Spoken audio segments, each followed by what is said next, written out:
If you have a smart speaker, you have access to the entire world of NPR and St. Louis Public Radio. All the latest news and all the captivating stories. Activate our voices with yours by telling your smart speaker to play St. Louis Public Radio. The 2016 veto session is in the Missouri history books, and who better to break down the proceedings than one of the participants in Wednesday's gathering? State Representative Kathie Conway joins us next on another edition of Politically Speaking. 9, 8, 7, 6, 5, 4, 3, 2, 1. I think that is fair As to I say, hands to kiss and babies to shake. But I think my record speaks for itself. That's a really good question.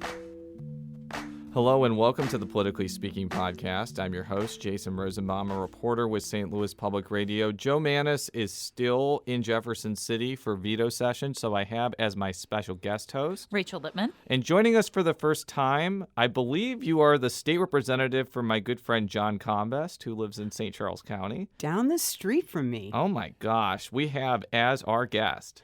I'm Kathie Conway. I represent the south central portion of St. Charles County, District 104. I also believe that you used to represent professional wrestler Randy Orton before he decided to sell his house. I did, and I also represented Chris Koster's mother. Oh my gosh. That's a very interesting combination of personalities right there. There are so many great people that live in your district. There are, including my husband and son. Obviously. So I'm really glad that you're on the show. As I was telling you as we were coming up here, and I mean this with all sincerity, Representative Conway is one of the best users of social media of any legislator. I think that she uses Facebook and Twitter to explain her views on issues more succinctly than anybody else. And I just had to have her on the show. And she's a real person, not a hologram, as I like to say. Thank you. Thank you very much. So, not bad for a 61-year-old. Not bad. So tell us a little bit about yourself, what you did before you decided to run in 2010. You come from a law enforcement background, if I'm not mistaken. I come from an investigative background. I had my degree from Western Illinois University, and I got it in law enforcement administration. I never intended to be a cop on the street. I always wanted to be an investigator. I started out right out of college working for the state's attorney's office in Madison County, and that was a pretty hoppin' place over there. I left there shortly after I moved to Missouri in about 1984, I think. I went to work for the City of St. Louis Public Defender's Office, so I worked both sides of the criminal thing going on there in the trial. After that, I started looking and investigating insurance fraud. I did that for a long time. Then for a little over 12 years, I worked at General Motors investigating workers' compensation fraud. In 2008, when they had the downturn, and General Motors was part of that, they let a lot of contractors go, and I was one of those. And they had been asking me to run for the state house, and I was rather reluctant to do it. I laughed. I said, no, that's not what I do. I work on campaigns. I'm never the candidate. But once I was laid off and had some free time, I told my husband, I would like to do this. I don't want to look down the road and say, gee, I wish I had a. And from reading either your social media posts or your son's social media posts, is your husband a police officer or a former police officer? He retired about a year and a half ago after 39 years. Okay. So law enforcement seems to be not only a big part of your personal and professional life, but it's also part of kind of your legislative service as well, because you are the chairwoman of an appropriations committee dealing with corrections and public safety. Is that correct? That is correct. I am. 2 years. I served as a vice chair of the same committee for 2 years prior. So we're coming off of a veto session and where one of the main focuses was a gun bill that a lot of people with law enforcement backgrounds did not like. It makes it easier for people to get concealed weapons. Just wanted to kind of get your take maybe from what you'd heard from your husband or from your investigative background. What did you think about it, and what do you think the fallout's going to be of Senate Bill 656? You're going right to the heart, aren't you? I am going right to the heart. We're just deciding to go right to veto session. But That's fine. You know, it was tough. It was tough because you have to balance personal. I don't represent just Kathie Conway. I represent my district first and the state as a whole. So things like this are never easy decisions. And to be able to set aside your personal feelings on certain issues, it takes a lot of work. Personally, I think this bill needed more work. I think it probably should have been broken into 4 separate bills. There were parts of it that were pretty good. I'm fine with the stand your ground and the castle doctrine. I'm good with that. I'm good with the lifetime membership. I think we needed to examine the permit and the training a little bit more in depth. I don't think it's going to be the catastrophe that a lot of people think it might be. 10 other states have already done it. We haven't heard of too much fallout from that. So I think it's one of those things where you hope you did the right thing, because that's what I always want to do, and just have to see how this plays out. It's still 30 days before it takes effect, so we'll just have to wait and see. And one of the things that sort of surprised me about this, and I guess this sort of goes to the general atmosphere, kind of, whatever other topics we're looking at, is that you had so many law enforcement groups coming out against this. And this is, usually a body where, the Republicans say they paint themselves as the party of being pro-law enforcement. And that was just sort of an interesting dichotomy to me, that you had law enforcement groups saying this is a really, really, really bad idea from our perspective. Why do you think that wasn't as effective as a lobbying for this bill this time? I think they got a late start. I don't think that they had the time. I'm sure the NRA had been working with both the sponsor in the Senate and the sponsor in the House to try and get the wording right. This bill that we overrode was actually passed the last day of session as it came back from the Senate. Any of you that have spent any time up there in the last couple days know it's a pretty hectic thing. Oh, yeah. Mm-hmm. Trying to grab all the information and make sure you're understanding it, can be very daunting. And I voted yes. I voted yes on it then. I came home and read it, and I had a few questions. I was a little uncertain. One of the things that's been pointed out is that a lot of this is still under federal venue. Now, a lot of it's after the fact federal venue, but federal prosecutors will still maybe pick up where our state law may be lacking, and they can go forward with prosecutions. Mm-hmm. So I'm sure it's the kind of bill that will probably be tweaked. When has a legislature ever left anything alone? We've always got the better mousetrap, So I'm sure it's going to be tweaked as it goes along. There was such an outpouring of support for this bill from my district. It was unbelievable. And do you think that the NRA had something to do with it? When they get involved in something, it's not just that they're putting stuff on TV. They're telling their thousands of members that they want their legislators to override this. We had Senator Paul Wieland on, I think about 2 or 3 weeks ago. He told us it was 60 to 70 to 1 for this bill. And I have to imagine the NRA had something to do with it. What's your take on that? Well, I'm not an NRA member, so I don't get their literature, but I'm sure it is. They're a very powerful lobby. There's a lot of very powerful lobbies out there. They do represent their membership. The thing I like to say is the NRA is very focused on what they're doing, as they should be. They're paid to do it. It's their interest. I have to look at the bigger picture. I can't just pull out their interests and say this is what it's going to be. So you try and look more globally, I guess, than just the one interest. But I think I'm sure, because a lot of the letters that I got were form letters. Right. So obviously it was like, push this button to let your legislator know. And that's okay. That's what they're paying their dues for. And this is why that question interests me, especially when we're talking about the gubernatorial race.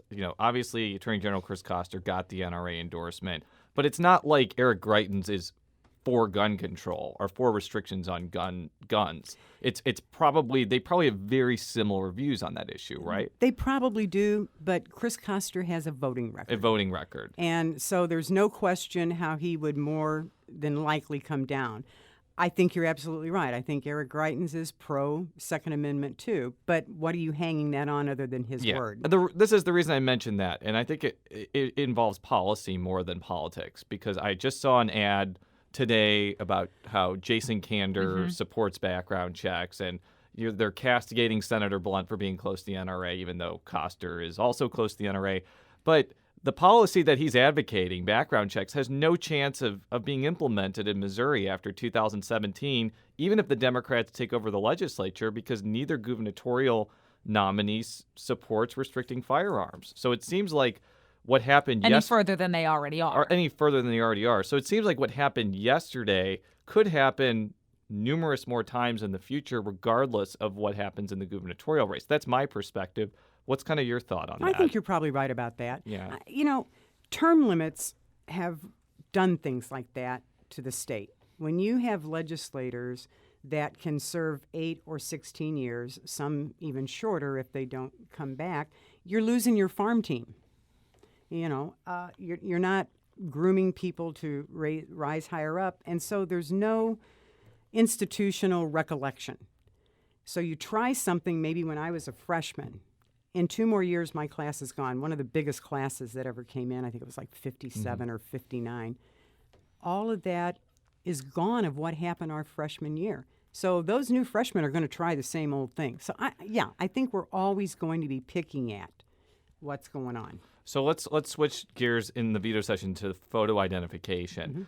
While I did hear some rumblings that there was some Republican, not dissension, but concern about the gun bill, implementing a photo ID requirement for voting has been a GOP priority for over a decade. It sure has. And my thought was there was no way they were going to end veto session not passing that bill, and it turned out that was the case. Yes. What do you think? What do you think got this to the finish line where other iterations had failed over the years? I think that there was finally the type of voter ID that really would seek to include everyone that should be included to have an ID. There's a lot of provisional voting. There's a lot of free IDs for people. A lot of just things that there probably were objections to. I mean, this passed 115 to 41. So there was some bipartisan, there might have been crossover. I'm not sure. There was one. There was Keith one. English voted for it. Well, and we don't know where Keith belongs, do we? He's kind of in a nebulous political sector because he is an independent, He but is. he votes with the Democrats, I would imagine, more than the Republicans because he was a Democrat. But maybe not. I don't know. Not necessarily. I mean, I've seen Keith vote with, I think Labor's probably the biggest Labor, issue yes. that he's separated with them on. I'm curious with the photo ID. There's obviously been this redo, zombie, whatever you want to call it, House primary in the St. Louis area where there's been accusations of absentee ballot fraud. Jason's pointed out a number of times, and as have supporters of the challenger, Bruce Franks, that photo ID has nothing to do with absentee ballot restrictions. But did you get the sense that these allegations coming out of St. Louis that there were problems with this election maybe sort of firmed up views? Was there kind of mentioned at all in the hallways or, in the corridors of, you even have Democrats saying that there could be a problem here? It was talked about, but not in the context of voter ID. I would say that because of the way the absentee ballots were handled, you have to have it notarized. To have anything notarized, you've got to show them a valid government-issued photo ID. So it was already in place for absentee ballots. Mm-hmm. This wouldn't have affected that at all.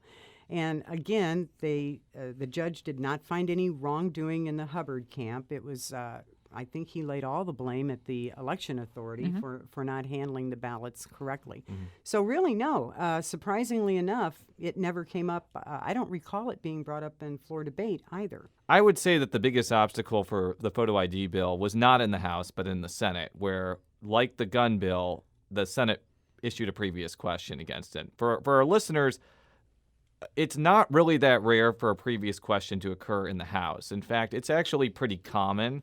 In the Senate, for almost 6 or 7 years, it was seen as a maneuver you did not use in the Senate if you wanted to keep harmony between the Republicans and Democrats. And for those who are not completely in on it, previous question is basically saying stop debate, we're moving on to voting. We're going to the previous question which has been asked, which is should this bill be passed? So they've used it on several bills over the last few years. What do you think that's going to mean for the legislative process that the Senate is a little bit more willing to use the previous question? I'm sure that there's been times that the Republicans in the House have been anxious about bills not making it through the morass of the Senate. Does this make you happier as a House member or not really? You know, I'm not sure. The House and Senate are so different. The House is the raucous, tell it like it is, down and dirty kind of place, and the Senate's like the adults. And I know my colleagues are going to be upset with me over that, but I think they like that real give and take that we have in the House and the ability to speak for 15 minutes and to inquire and go back and forth. The Senate does that too, but it's supposed to be, I don't even know the right word. I don't want to use regal because that doesn't sound quite right. I don't really want to use decorum because that doesn't sound good for us either. But I don't know how it's going to affect it going forward. I think it's the kind of thing that should be only used when it's really an important state issue. So I think the ones that you mentioned, the voter ID, there was no doubt that the state wants voter ID. The gun bill, that was an important issue to the Senate. I think it's up to the Speaker pro temp in the Senate. What is his priority and how does he want to wield his power? And how much of it, though, is sort of a commentary on, you know, Democrats feeling because they're in the super minority in both chambers that, you know, this is the only way we have to weigh in. We're not being allowed to weigh in on bills and to really cooperate or have any kind of compromise because they don't need it. They don't need the Democrats to get their bills passed 99% of the time. Do you think it would change if there was allowed to be some conversation and give and take, even though they don't need to have give and take from the Democrats? They can basically do whatever they want with the numbers they have, the Republicans. Well, you know, you have to look at it like this. Every district represents approximately the same number of people. So every Democrat sitting in either the House or the Senate represents the same amount of people that I do or the senators from St. Charles County do. Those people have a right to have their voice heard. And if their voice needs to be heard for an hour or two in the Senate, it should be. We have 15 minutes. You know it going in. You're going to get 15 minutes. That's it. But I think it's important that senators, it's a smaller group.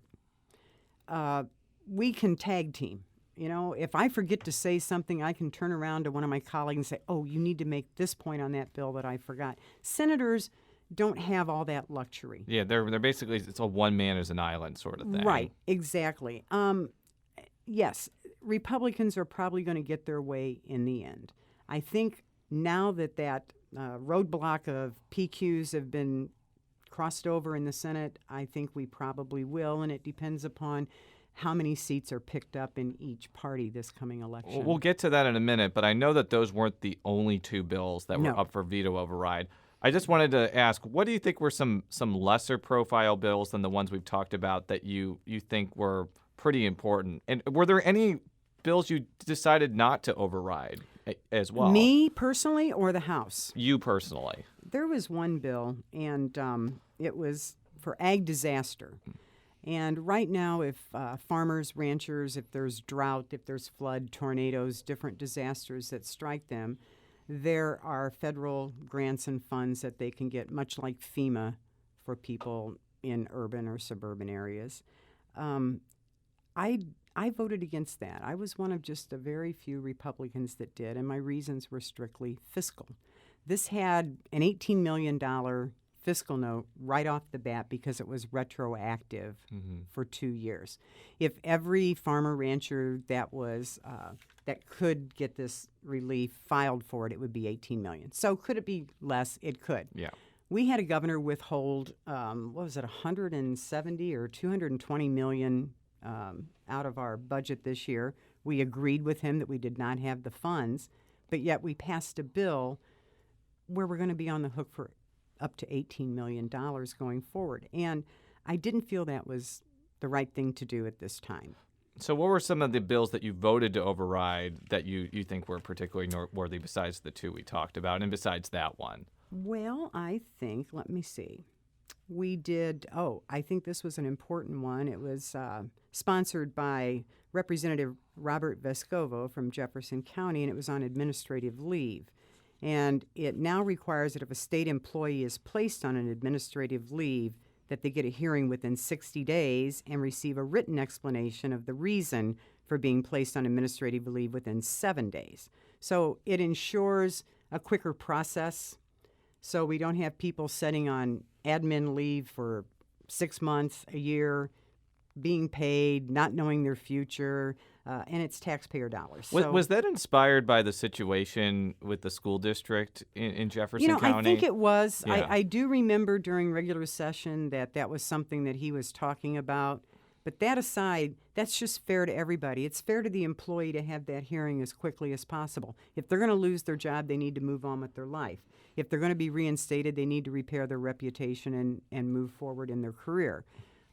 It's fair to the taxpayers, so we're not paying someone to not be there. Were there any bills that they didn't decide to bring up for an override? I think I saw a couple. I think I saw there was a couple dealing with, I guess, expert witnesses and also changes to how injury lawsuits are done, which, again, are not super high-profile issues, but are obviously very important to people within the legal sector. They are. Yeah. Do you have any sense on why those weren't overridden? Was there just not enough votes in the House? I think there probably wasn't enough votes. I was not going to support either bill. Yeah. They were important. I think there's better ways to do it, though. I think that when someone's injured, a good example, my father, when he retired, he was able to continue his health insurance, but it had $1 million lifetime cap. Mm-hmm. So every time he needed to use it, he was drawing down on that. So if he was a victim of an accident that someone else was responsible for, his insurance company pays $30,000. He had $3,000 out of pocket. He's only going to get the $30,000, where he's going to have to replace this other money at some point that was drawn down on. Mm-hmm. So he was actually damaged more than the $3,000. So I thought there could be a lot of instances where people could not truly be made whole. As far as the expert witness goes, I know that all this bill was supposed to do was follow the federal guidelines. However, I'm a great believer that everyone should have every access to the court system, and that maybe a jury or a judge should be deciding who the experts were. Now, I want to ask a more global question that Joe and I talked about in the last podcast. I know that it's hard to predict what the future is going to be. We don't know what the composition of the legislature is going to be in 2, 4, 6, 8 years. But I do know that we have not seen a governor overridden more than Jay Nixon has been. In fact, you handed me a CD by your colleague Kirk Matthews with a song about how much Jay Nixon has been overridden throughout his gubernatorial tenure. And it made me think whether or not this veto session may be an end of the era, regardless of whether Chris Koster or Eric Greitens wins. Obviously, if Eric Greitens wins, I'm sure there's going to be disagreements between the legislature and executive branch, but there's probably going to be fewer because he's a Republican legislature. And even with Chris Koster, I know there's going to be major disagreements on policy, but I'm wondering, since he has a reputation for trying to fix complex legislative problems going back to his Senate days, whether maybe instead of vetoing a lot of bills, he may try to work out differences on the front end, so to speak. What's kind of your thought on that, knowing that it's impossible to predict the future, obviously? Right. But, Jason, you're exactly right. I've been up there 6 years. I've seen the governor in the Capitol, 6 State of the State addresses, and a couple of times in the elevator. Other than that, I haven't seen him. I'm chair of an appropriations committee. I spend $750 million. He has never, other than his recommendations, told me what was truly important to him, what he'd like to see changed, how policy may affect my budget or anything else. He has refused to work with the legislature. So many problems could be avoided if he would have come to us on voter ID and said, well, I'll never totally agree with you on voter ID, but I can live with this. Or can you compromise this much for me? Didn't happen. So we wasted a lot of time and a lot of effort. We have to pass a bill, let it go to his desk, wait the legislative days to see what he's going to do, and then try and fix it or accept what he's done. Is that just his nature? Is that just he's been in the executive branch for so long? And do you think it'll be different with either of the two gubernatorial candidates? Like, why did Jay Nixon not want to go from the governor's mansion to the Capitol or from wherever he was? Well, I would hope that he had been in his office on the second floor, but I don't know that. I think he was. I don't know why he was. I mean, that's Daniel in the lion's den to a large extent, but the relationship never had to be that way, and I think that's what bothers me the most. He was the executive. He should have been coming to the legislature and asking for opportunities to meet with us, to talk with us. I do think it'll be different. I'm hoping it'll be different with either ones. They're both very personable young men, and I think they both understand what the state's hungry for, and they're hungry for leadership. And I think either one of them are willing to step in to that fray. Now, I want to move to politics a little bit, and I want to talk about kind of the politics of St. Charles County.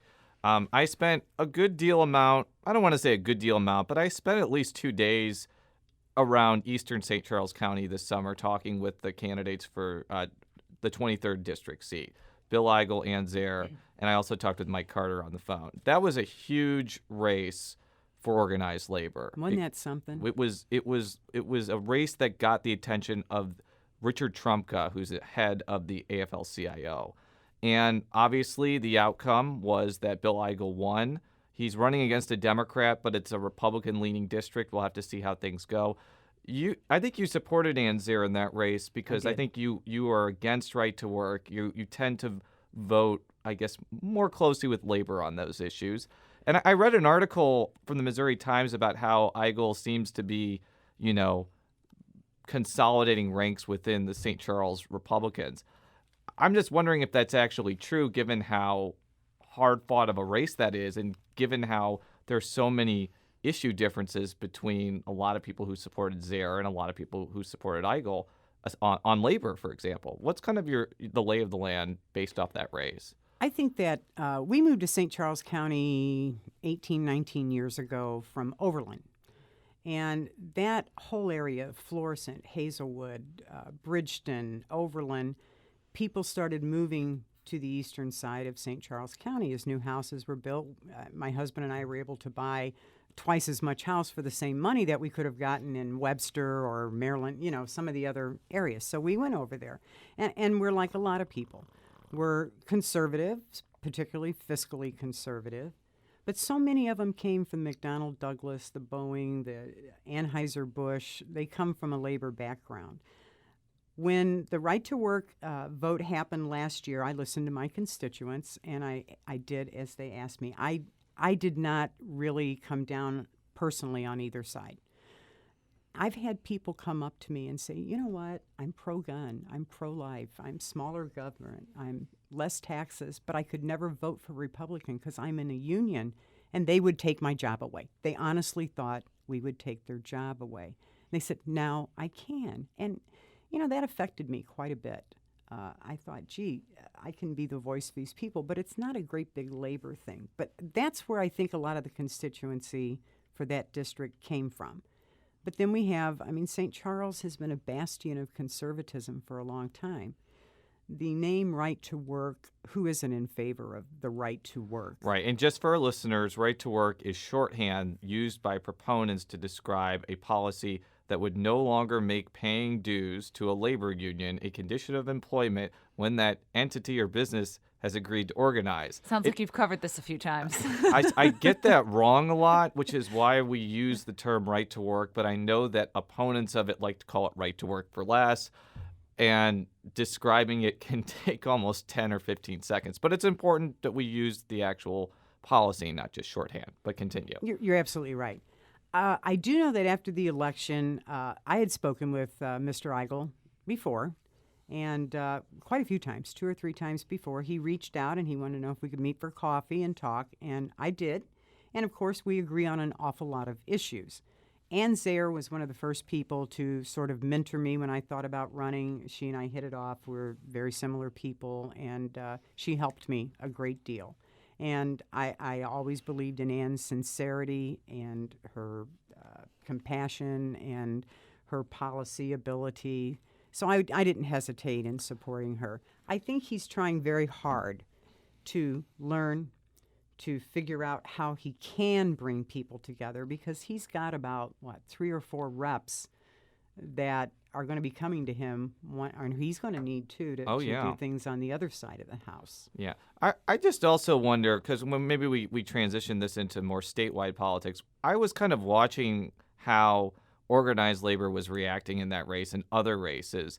And they ran like this one ad, for example, on behalf of Zare and attacking Eigel that attacked Eigel for whatever reason, and then said that Ann Zer was great on economic development and pro-life or anti-abortion. They never mentioned once that she was pro-organized labor, which I thought was a little strange given that the PAC that was running the ad was funded entirely by labor unions. And I just wonder, because I've seen situations before in legislative politics where people are very direct about what they believe in, whether it be Jill Shoup against Jay Ashcroft or Scott Sifton against Jim Lemke, and it was very successful. And I just wonder if maybe that's an example, not only in that particular race, but just in any race, that you just need to be upfront with what you believe in and not kind of use subterfuge like that. Oh, I agree with you. Yeah. This is the interesting thing about this last primary season. Yeah. We had Republicans that voted against right to work that drew primaries. Yeah. And when the ads were run against the incumbent, they mentioned things about, they didn't vote for this. Right to work was not an issue that was brought up. So that was probably in like the Sheila Salon race or the Nick King race, for example, in Kansas City or You something are like that. absolutely right. So continue. And I know that with Representative Solin's race in Kansas City, and I'm sure it was the same with Representative King, there were certain untruths that were told. She was called that she wasn't pro-life, that she wasn't pro-gun. And I mean, that's just simply not true. So I think, we had the one billionaire businessman from Joplin who decided that he needed his legislators in place. And I remember when we did Right to Work before, all summer long, I was dancing around on TV holding bags of money that I was bought and paid for. I saw at least the newspaper ads. I think that there might have been a time where people thought you were going to get primaried too. You did not get primaried. I did not get primaried. Which I'm sure you were incredibly disappointed about.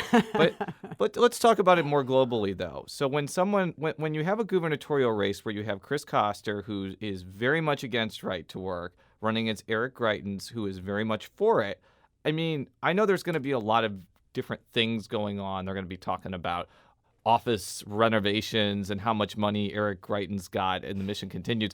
But that seems to be like the biggest stakes of the election. If Eric Greitens becomes governor, right to work is going to pass.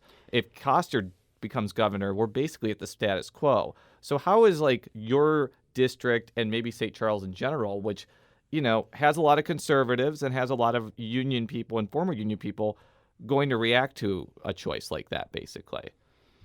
Well, I guess that they'll go with whoever's supporting their side of it. I often wondered why all the work and money that was put into these primaries wasn't saved for the gubernatorial race. I often wondered about that, because getting one person elected has got to be a lot easier than 20. So I just think people are, and again, it depends upon what the bill is that comes forward on right to work.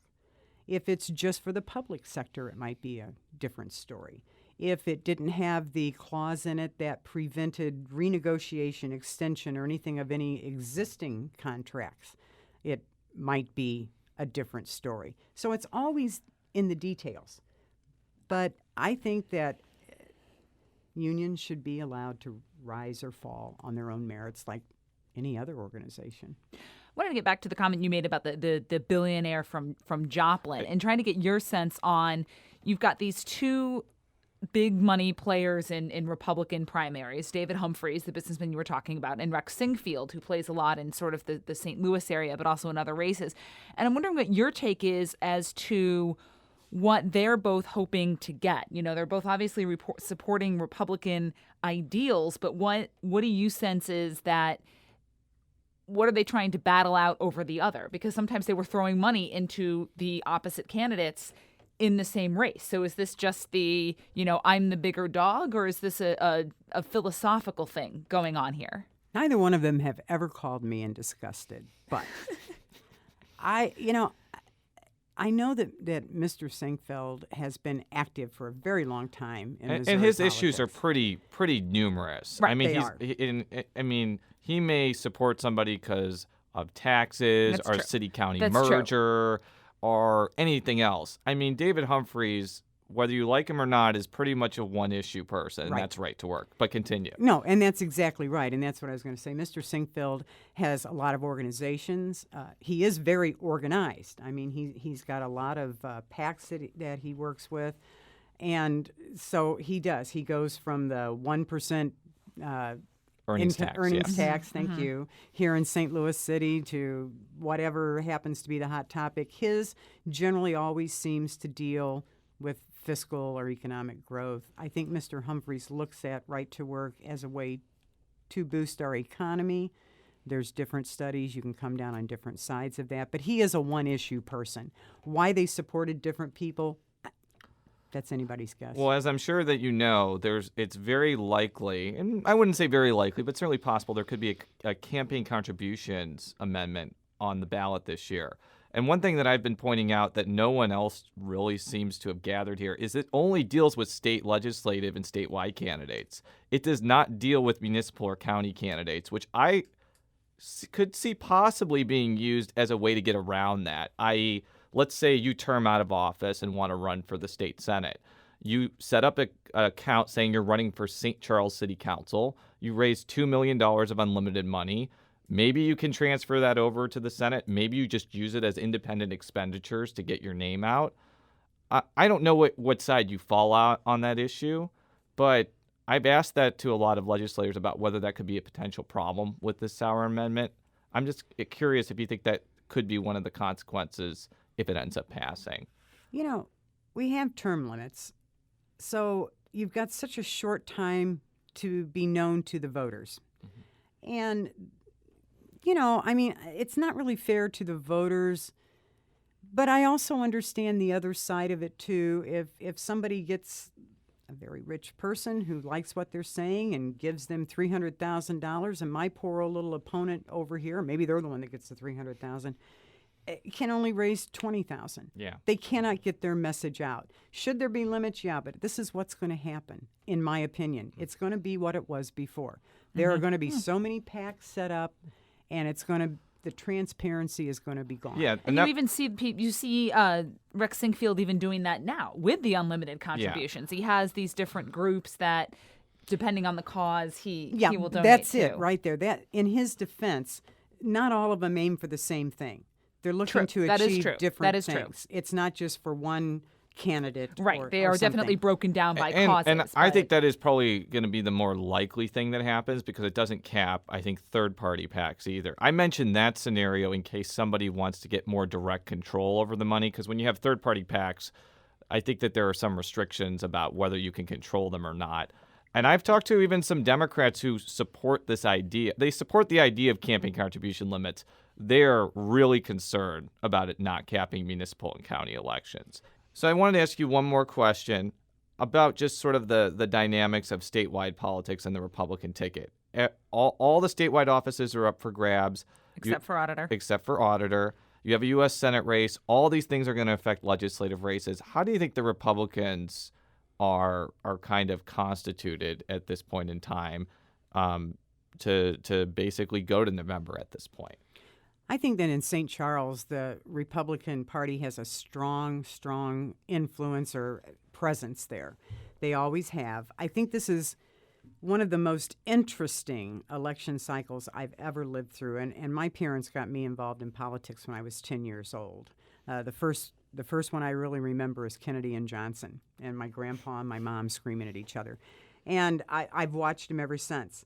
We have two candidates for president. One used to be a Republican who's a Democrat.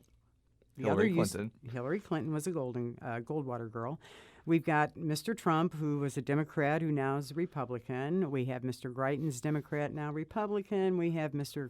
Attorney General Koster, who was Democrat, now Republican. I'm not sure. Other way around. Say that again.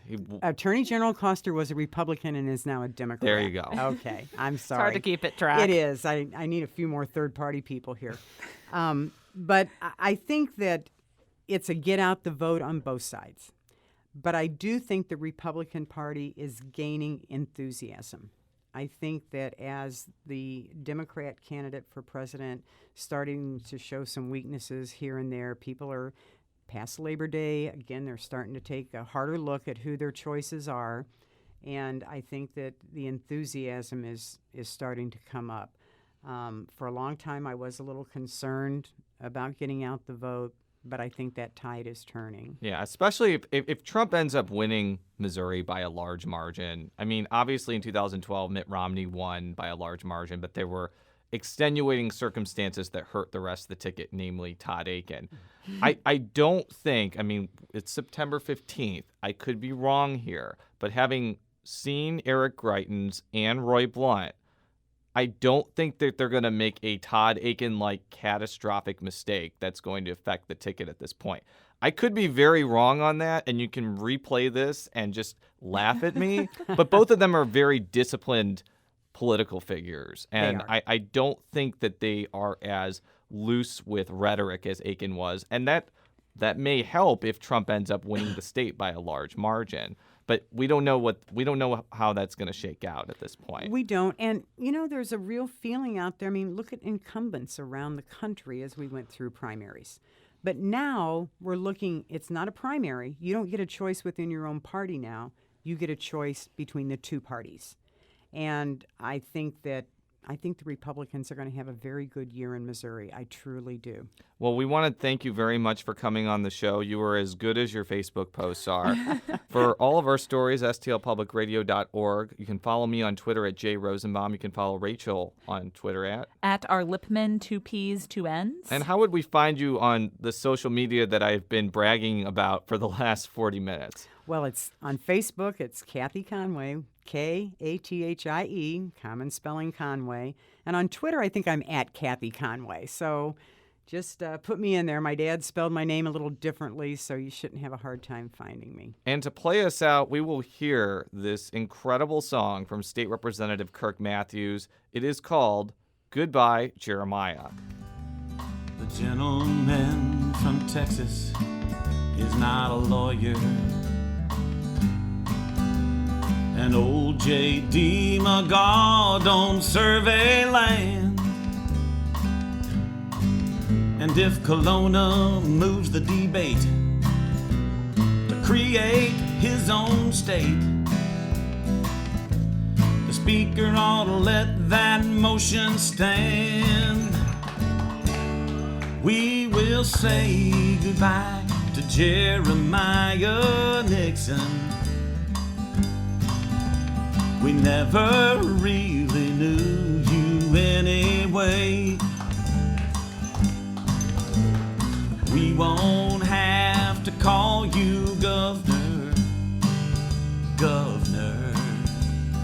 We'll just call you Overridden J.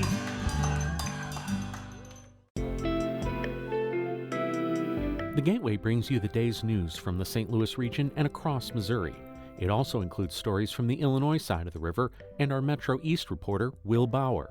In Alton, in Belleville, in East St. Louis, in Edwardsville, in Cahokia Heights, at Scott Air Force Base, I'm Will Bauer. St. Louis Public Radio. Listen to reports from Will and all of our journalists weekdays on the Gateway, on the STLPR app, and wherever you get podcasts.